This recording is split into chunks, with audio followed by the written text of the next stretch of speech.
8 years ago, I set out on my journey to study Japanese, but I never really planned or thought about actually studying Japanese until I suddenly started studying. Because in school, I was already quite bad and struggling a lot learning French, so I thought studying languages, learning languages is just something that I'm naturally bad at. It all started when I planned a trip to Japan, and of course one of the reasons for going to Japan was because I wanted to see Japan, but also to possibly start my world trip in the future from Japan. More on that later. That trip was on February 2016, and that's basically 2 months before I started my main YouTube channel, and that main YouTube channel was going to be related to my whole world trip. But yeah, a couple of days before going on that trip to Japan, I started studying some basic words. So when I arrived in Japan, I will be able to somewhat find my way around, because it was a solo trip. And in addition to that basic amount of vocab that I've learned, like konnichiwa, ohayo gozaimasu, I also learned some hiragana and katakana to be able to at least read stuff into my translator, that I was able to know the pronunciation, put it in my translator, and then get the actual meaning in English. And I said that I learned some hiragana and katakana, but I remember only taking like a week for both hiragana and katakana, and I knew it. It's really not that difficult to learn. Hiragana ne? Nanaga misetai? Like, even my kid knows hiragana already, and he can't even talk yet. Ne, wakaru ne? Took me a week, less than a week, to learn both hiragana and katakana. For this, I was using a site called Tanoshii Japanese, which helped kind of a lot. But I wasn't really serious enough about studying Japanese, I just wanted to know enough to get around. So I basically left my Japanese at that, some basic vocab and the 2 writing systems. When I arrived and started traveling in Japan, I really fell in love with the language, with how it sounded and such, and with the country as a whole. And yeah, the way the language sounded really made me more interested to learning more. And also just seeing the characters everywhere and like recognizing them, like, oh, that's that's ka. That really made me motivated to try and learn more. Like, this was the first time that I was learning a language on my own, and actually like being able to like see and recognize the things that I've learned in the open world. That was kind of fun. That really inspired me to like, maybe I should learn a little bit more, and then I will be able to recognize more things in the streets here. After my very first day in Japan ended, I started feeling kind of wanting to know more about the language, wanting to be better at communicating, well, being able to communicate, because I could only say hello, goodbye, and that was about it. But I kept having it in my head, like, it will be impossible for me, because in school I was already struggling so much with French. How am I going to learn a language that has 3 writing systems, a whole different type of grammar, and so many more words that have no relation to, well, my main language, Dutch. So yeah, I wanted to learn more, but I felt held back to like actually start learning Japanese properly. I did try, however, since day 2 to learn a couple more words of the language, and I kept doing that over time to learn a little bit more words before I going out and started traveling in Japan. Just to like practice a little bit, to be able to show more respect towards the people that I'm trying to interact with each day. I tried grammar, but I quickly gave up on that and just learned some basic phrases without really knowing the grammar structure behind it. But it was motivating to walk around and see some of the words which I have learned in the morning or the past couple of days. It was quite motivating to keep going. However, after being in Japan for 8 days, I actually made the decision to properly learn Japanese. I was too into the language, so I bought myself an application called Human Japanese. Honestly, best application ever for starting to study Japanese. And then I basically started studying. And my main reason for buying an application was so I would feel more invested in trying to learn the language. And it did help in the end to keep going, because I invested money, so I did not want to waste that money, so I kept going. And that day, it was also a rainy day, so I was not really planning on going out that much anyway. I just wanted to take that entire day to learn some Japanese while sitting in kind of like the Japanese room of the hostel. The living room was kind of like Japanese style, and it just was a very nice environment for studying. But yeah, that moment, 2016, February the 23rd, at 6:36 a.m. marked basically the starting point of officially starting to study Japanese properly. Towards the end of my trip, I had a chance to actually practice my Japanese, which I've learned to some people of the hostel and people that I met just in the streets, which was very, very simple, and it was basically just the introduction, and I was not fluent at all. I could not reply or understand what they were saying, but at least I was able to give it a try before leaving Japan to just have a Jiko Shokai. On my arrival back in Belgium, I quickly downloaded Memrise and used that a lot to learn Japanese with. By the way, Memrise, rest in peace. We loved you. It's sad to see you gone. And for the first week back in Belgium, I kept studying Japanese daily. And my interest in both the country and language, it just kept growing. The amount of time that I invested in that first week. And during that first trip to Japan, I also met my, well, now wife. But at first we were just talking daily and I wasn't really certain how things would go and if there was more. But yeah, my main focus for continuing to study Japanese was just honestly my interest in the language. I still think to this day that it sounds nice. With every part that I learned about the language, my interest and motivation just kept increasing. And that's how my first week went, basically a motivation boost. But after a week I felt kind of like I should take my chance to see her again, my now wife, and to see like how is my Japanese improving. And as a backup plan, if things wouldn't work out, I would go on a world trip. And that's when I booked my, well, basically my next plane ticket to Japan, just 1 week after being back in Belgium. But so I had my plane ticket to go back to Japan in July 2016. It's just a couple of months later after that, after my first trip. And as a goal, I set out to myself to become fluent in Japanese before that trip. In just a couple of months. Yep, I was very naive at the time. So spoiler, yep, I did not become fluent. That did not happen at all. But yeah, one of the apps which helped me a lot during these months before my next trip to Japan was a dictionary app called Jisho. Being able to easily look up the conjugations of verbs was so convenient because a lot of verbs in Japanese really sound like each other and the conjugations, it gets kind of difficult. And I also downloaded another app called Bankyo for studying kanji, but that one is not really updated anymore. I still think having the writing practice in the application was kind of nice. I basically had like a kind of touchscreen pencil and I was practicing my kanji writing on the screen the entire time. That app helped a lot for my writing. Sadly, I did not really maintain my writing practice and now I can't really write Japanese properly. I am practicing with reading and writing by using this book, The Lord of the Rings in Japanese. But I kind of discovered it's almost impossible at my level without using a Denshi Jisho. I need to use some kind of translator app because there is no furigana and there is a lot of kanji. But yeah, that's now back to the past. So beginning of July, just before going on that trip, I discovered Anki, which was basically my biggest help of all in learning Japanese, and it kind of blew my mind how easy it was to create your own cards and to have pre-made tags. So far I was mainly using Memrise, but Memrise is kind of limiting, and like you can create your own courses, well you could create your own courses, but it was not a very smooth experience, and on Anki it's just like a couple buttons and voila, you have your cards ready. But basically that was really a godsend, Anki. And I was still studying Japanese every single day since I started in February. And I felt I was actually getting a good grasp of all the materials which I was learning. However, I think I made a video about this already. I did make a very big mistake at the time.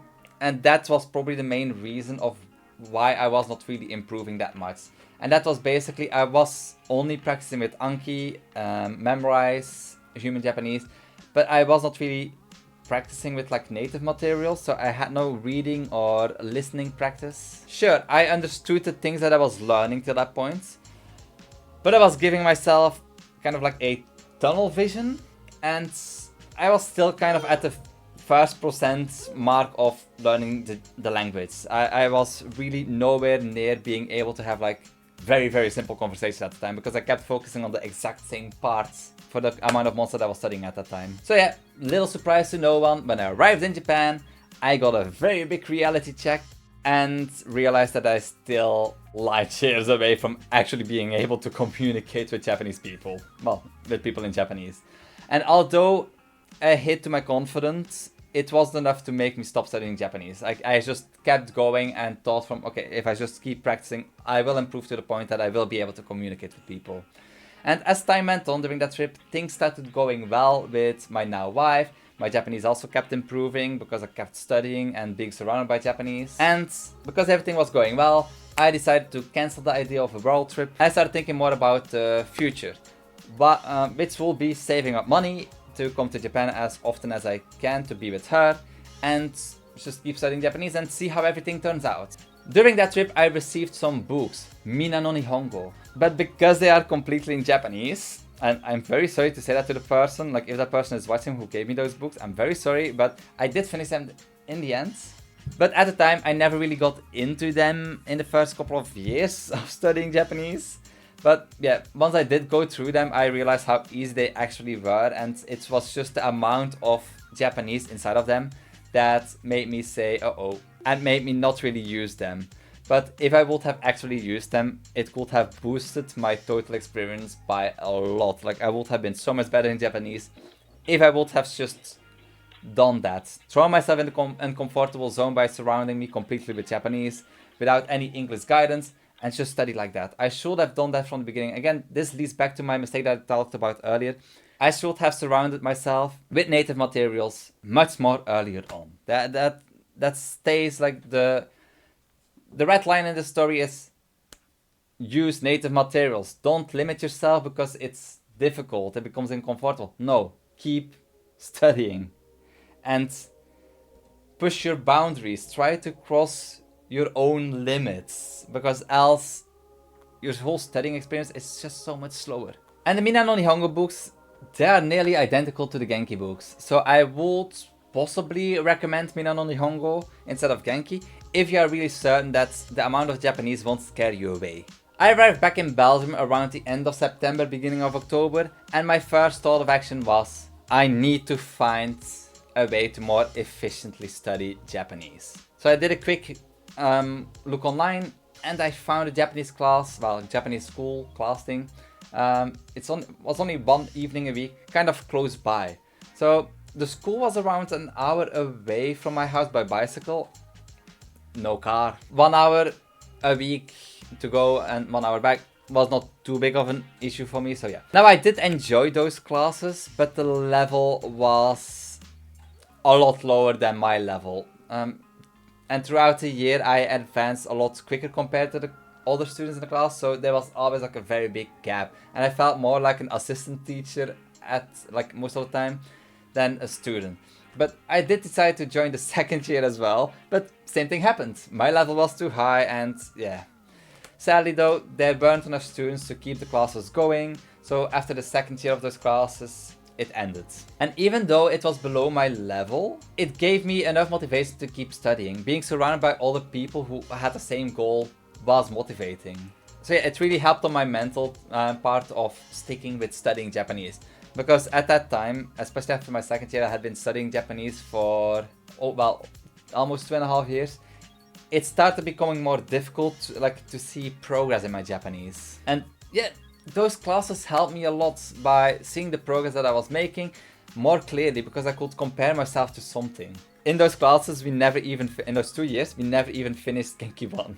But yeah, the main ways for learning new stuff about Japanese was basically Human Japanese and the Genki books at that time. But yeah, again, being surrounded by people with the same goal, studying Japanese, was very motivating. And after those classes ended, I did feel an empty void. And I did travel twice a year, sometimes 3 times a year to Japan. But not having contact with other people studying the same language was something which I missed.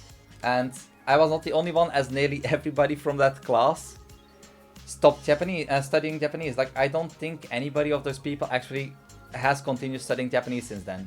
Now, during my 3rd year of studying Japanese, I felt that I was struggling a lot to keep my motivation up. Till that point, I had been intensively studying every single day. I started taking more and more breaks during the 3rd year. During that 3rd year, things started changing and my breaks started lasting a couple of days. And I have bad memories about that 3rd year. Because of those breaks that I took, sometimes they were kind of long.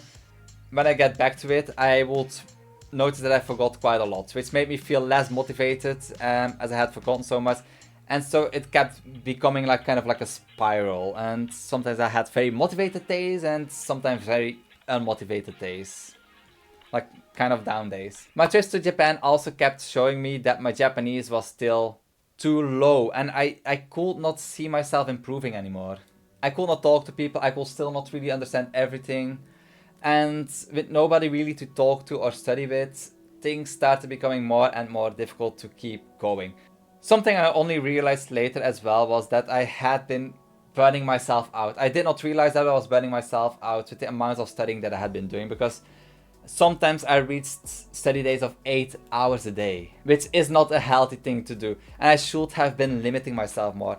Of course, if I would limit myself, progress would have been slower, but it would have been more steady, with less chance of burning myself out. At that time, my main tools were Anki, Tanoshi Japanese, and Memrise.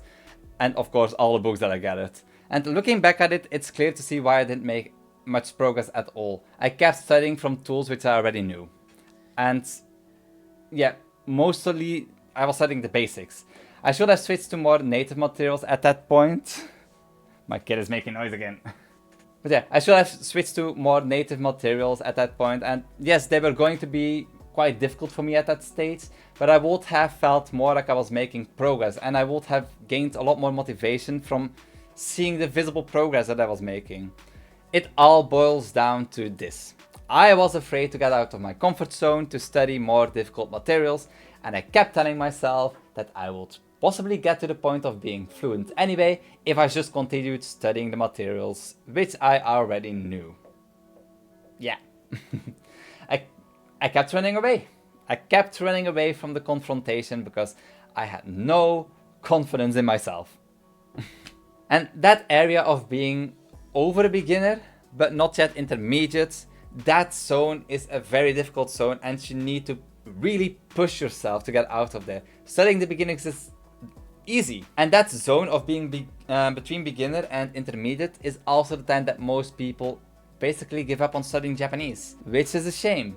And if it weren't for my wife and my plans to move to Japan to like live with her, I probably would have given up as well. But on the other hand, would I have given up after already spending 3 years of my life studying this language?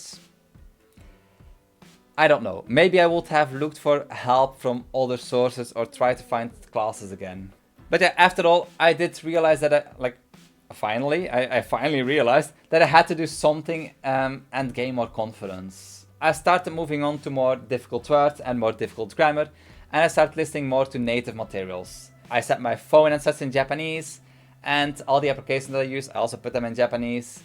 And I started forcing myself more and more to be surrounded with Japanese and to learn Japanese. The Japanese that I did not know, like when I tried to use my phone, by example, I had to look it up because I could not put it back to English. Like, I was basically making my life very inconvenient. Honestly, as annoying as it was, this helped a lot for my progress. And also in my confidence, because I started recognizing more things every single time when I used my PC, when I used my phone, which was very good for my motivation. And that's year 2019, my last trip to Japan before I moved to Japan. And honestly, I was kind of surprised when I arrived in Japan at that time on my last trip, because it was the first time that I could actually have some very basic, but I could have conversations. For the first time, I could have conversations with people. Something until that point I had not been able to do. I had not been able to like understand people enough that I could actually like conversate. And that gave me such a boost in my confidence. The only thing I had to do was switch to more advanced materials. That was the only thing I had to do to make progress again and actually become more fluent in the language. Like, don't get me wrong, I was still a very long way away from being able to understand everything that people were saying to me, or to have like a proper conversation, because it was still quite difficult to have a conversation, but I was heading in the right direction for the first time. And during that time, I also started getting into more advanced books, by example, the Kanzen Master series and the Nihongo Somatome series. Out of those, I mainly used the Nihongo Somatome books because the Kanzen Master series not really my style. So far, the Nihongo Somatome books are still my most favorite books to actually study Japanese with. My motivation was going through the roof again. And then with the whole moving to Japan as well, like the idea of moving to Japan made me so much more motivated as well. So yeah, my motivation was fueled to the brim. And I was so looking forward to becoming pera pera in Japanese at that time. When the time finally came in February 2020, it was time to move to Japan. Once I moved, I did slow down in actively studying by a lot. And there was also Corona happening, so much going out wasn't really possible. And so yeah, not much a chance to actually practice my Japanese other than with my wife and her family. So yeah, I kept studying daily, however, and I could see progress in my studying, but yeah, it greatly slowed down. Then around June, July, I started working as an English teacher. And from that moment on, my studying started flatlining. I didn't feel motivated enough anymore, and my workplace was a big reason of that, because we weren't allowed to talk in any other language than English. And because everything for like full days was in English, to my wife I would also talk in English. I didn't really hear much Japanese anymore, and my Japanese slowly started degrading again. I was able to have conversations with people, like basic conversations I could get my way around, and that was enough for me. In 2022, I did start studying Japanese actively again, and that was mainly to pass the jlpt N3, because I was kind of thinking, if I switch jobs, I will probably need a jlpt certificate. Because at that time, I was also not very happy with that workplace, so I did notice a lot of stress, and my migraines also started 1 year before, so I did the jlpt mainly to have some backup plan from English teaching. In 2022, I did start studying Japanese actively again, but just to pass the jlpt N3. During that time, I did not really feel much motivation. I felt that I knew enough to live comfortably in Japan, and the extra grammar and words that I would learn didn't really seem that important to me. But then the test came. Everything went well, and I passed the jlpt N3. But yeah, after which I stopped actively studying again. However, this time, because of the extra vocab and grammar that I learned for the test, I felt that conversating with people did get smoother and smoother. After that test, I felt that I was making progress by just talking to people. And from that point on, I just thought maybe I just need to talk more in Japanese with people and I will naturally gain it. I got to the point that I can just learn from having conversations, and it did work. Right now, I try to talk more in Japanese to my wife, but it's still mainly in English. But to my kids, I mainly talk in Japanese. Same as to my wife's family. They don't speak English, so I have to talk in Japanese. And then 2023 came. I got a burnout, and I had to quit my teaching job. This is something I really need to get off my mind, because I don't think I've said it so far. But that's workplace. I did so much for that workplace, and all the time that I invested, all the materials that I made for them, all the students that I gained. When I left because of burnout, I first asked to get a couple months off to recover, so I could just continue working there, because I was not really ready to quit that job and stop teaching. I wanted to keep going. They said that I could have 2 or 3 days off to recover from a burnout and to get rid of my panic attacks. So I said, okay, well, then I'll need to quit the job. And the only reply that I got was very negative, and in a way of oh, you're causing us too much work. And never did I get any kind of kind words from my managers of oh, thank you for all your work that you've been doing. No, nothing. When I left that company, basically, it gave me quite a sour taste. After all the extra work I did for the company, nothing. So, yeah.